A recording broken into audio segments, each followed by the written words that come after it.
Bonjour à tous et bienvenue dans cette nouvelle vidéo où nous allons explorer en détail le programme du module de travaux pratiques en chimie minérale destiné aux étudiants de la deuxième année licence en sciences de la matière à l'université de Tlemcen. La chimie, une science passionnante qui explore la composition, la structure et les propriétés de la matière, se divise en plusieurs branches. Nous allons nous concentrer sur la chimie minérale et commencer par une introduction à ce domaine. C'est une branche de la chimie qui étudie les composés chimiques présents dans le règne minéral appelés les minéraux. Ces minéraux sont des substances inorganiques, solides, qui se trouvent naturellement dans la croûte terrestre. Ils peuvent être composés d'un seul élément chimique appelé minéraux natifs, tels que l'or, l'argent ou le cuivre, ou être des composés chimiques complexes contenant plusieurs éléments.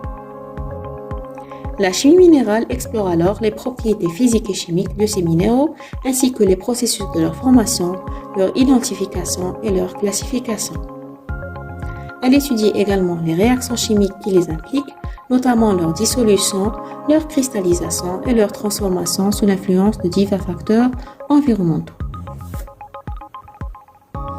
Ce cours de chimie minérale est alors très important dans le cursus d'un futur chimiste. Dans ce présent travail, nous nous sommes intéressés aux travaux pratiques de ce module.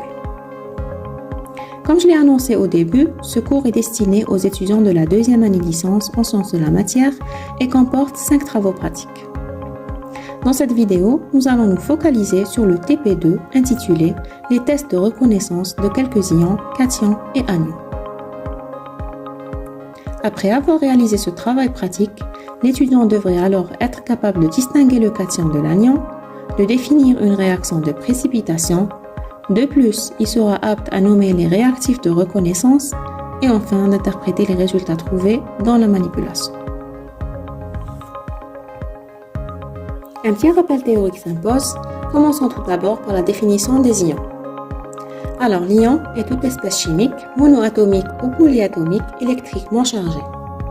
Il se forme à partir d'une espèce chimique qui, suite à un phénomène chimique, réaction, ou un phénomène physique, frottement mécanique ou bien rayonnement, perd un ou plusieurs électrons, c'est-à-dire que la charge positive du noyau reste inchangée. On pourra alors distinguer deux types d'ions en fonction de leur charge électrique. Les anions qui sont chargés négativement car ils ont gagné un ou plusieurs électrons, tandis que les cations sont chargés positivement car ils ont perdu un ou plusieurs électrons. Passons maintenant à la neutralité électrique de la matière.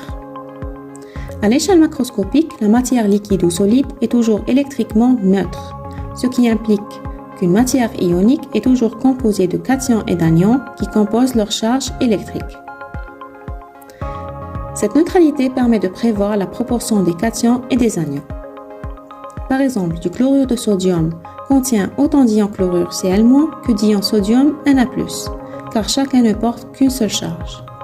Tandis que le chlorure d'aluminium y comporte 3 fois plus d'ions chlorure Cl- que d'ions aluminium Al3+, car il faut réunir 3 ions chlorure pour compenser la charge portée par un ion aluminium. Pour ce qui est du principe des tests de reconnaissance d'ions, ils sont en général construits sur la base de réactions chimiques de précipitation. Alors, ces réactions de précipitation sont des réactions qui conduisent à la formation en solution de solides inconsistants gélatineuses de couleur variable, facilement repérables et que l'on appelle précipités. Lorsqu'on recherche un ion, il va falloir provoquer une précipitation à partir de cet ion, c'est-à-dire choisir avec soin un réactif contenant un ion qui formera un solide de faible solubilité avec l'ion qui est recherché. À présent, décrivons la manipulation faite par l'apprenant au laboratoire.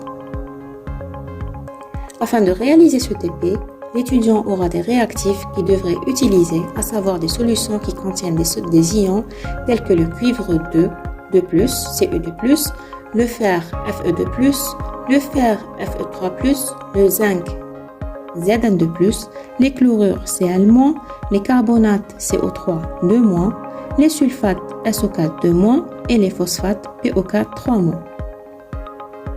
ainsi que des réactifs de reconnaissance comme le nitrate d'argent, l'hydroxyde de sodium, le chlorure de calcium et le chlorure de baryum. L'étudiant pourra donc commencer des tests en suivant les étapes suivantes. Il va d'abord commencer par prélever dans un tube à essai un échantillon de quelques millilitres de la solution à analyser. Ensuite, il va lui ajouter quelques gouttes du réactif associé au test et qui doit normalement réagir avec les ions recherchés. Et pour finir, il pourra observer le résultat et vérifier la formation du précipité avec la couleur prévue. En résumé, l'ion va réagir avec le réactif de reconnaissance et donner naissance à un précipité. Ce précipité est en fait un solide insoluble formé par l'association d'un cation et d'un anion. La couleur de ce précipité va permettre de remonter à la nature de l'ion présent en solution. Alors, l'ion sera ainsi identifié. Comme remarque, si aucun changement n'est visible, deux solutions sont envisageables. Soit d'augmenter la quantité de réactif de reconnaissance, soit d'attendre quelques instants de plus en vue d'une réaction lente. Commençons par l'identification des ions de cuivre 2 de formule Cu2+. Prenons une solution contenant les ions Cu2+, ajoutons-y le détecteur, l'hydroxyde de sodium ou communément appelé la soude. Il se forme alors un précipité de couleur bleue. Ce précipité bleu n'est que l'hydroxyde de cuivre, le CuOH2. Passons ensuite à l'identification des ions de fer 2 de formule Fe2+. Prenons une solution contenant les ions Fe2+. Comme pour les ions Cu2+, le détecteur utilisé est l'hydroxyde de sodium. Lors de l'ajout, on obtient un précipité vert. Alors l'apparition de ce précipité vert indique la formation de l'hydroxyde de fer qui est le FeOH2. Continuons avec du fer, mais cette fois-ci avec du fer 3 de formule Fe3+. Versons un peu d'une solution contenant les ions Fe3+, dans un tube à essai, puis ajoutons-y encore une fois de la soude ou hydroxyde de sodium. On obtient alors un précipité jaune-orange.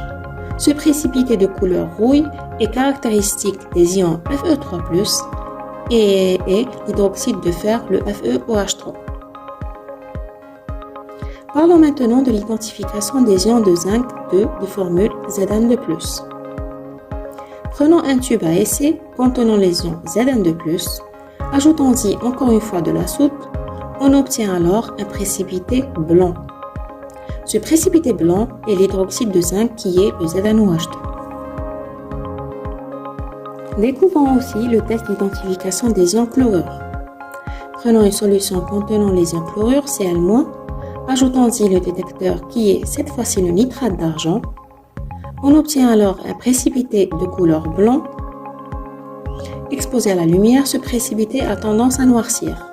Ce précipité blanc qui noircit à la lumière est le chlorure d'argent, le AgCl. Pour ce qui est des ions polyatomiques, les carbonates de formule CO3- sont identifiés en utilisant le chlorure de calcium. Un précipité blanc est ainsi formé qui est le carbonate de calcium. Tandis que les sulfates de formule SO4- sont identifiés par le chlorure de barium. Un précipité aussi blanc est ainsi formé qui est le sulfate de barium. Et enfin, les phosphates de formule PO4- sont identifiés par le nitrate d'argent et donnent lieu à un précipité de couleur jaune, qui est le phosphate d'argent. Cette vidéo touche à sa fin. Merci de m'avoir prêté attention et à bientôt pour une nouvelle vidéo.